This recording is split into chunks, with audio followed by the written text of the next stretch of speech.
বর্তমানে দেশের অন্যতম লাভজনক সংস্থা ইস্কো, কিন্তু ৯০-এর দশকে একেবারে রুগ্ন অবস্থা হয়েছিল এই সংস্থার।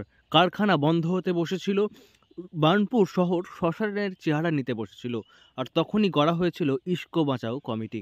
আর সেই শ্রমিক সংগঠনগুলির ডাকে সাড়া দিয়েছিলেন তৎকালীন প্রধানমন্ত্রী মনমোহন সিং। ইউপিএ এক সরকারের আমলে ইস্কো কারখানায় বিশাল বিনিয়োগ করেছিলেন তিনি।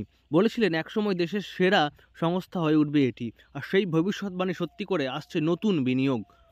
দেখুন, আজকে তো ইস্কো খুব ভালো 2.5 মিলিয়ন টনের নতুন কারখানা ওনারই অবদান যে উনি এনে দিয়েছিলেন। আমরা তখন প্রায় 14 বছর বিএফআরে ছিলাম।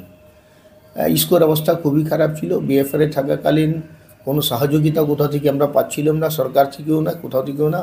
তারপরে উনি 10,500 কোটি টাকা স্যাংশন করে সেলের মধ্যে ইস্কোকে মার্জ করলেন, আর 2.5 মিলিয়ন টন প্লান্ট এখানে আসলো। প্রজেক্টটা একটু ডিলে হলো, তার জন্য উনি আবার টাকাটা স্যাংশন করে প্রায় 18,000 কোটি টাকা চেঞ্জ করে নতুন প্লান্ট দিলেন।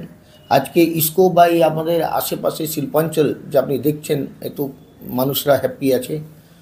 ওর মধ্যে doctor Manmohan Singh prime minister, ওনার খুব অবদান ছিল।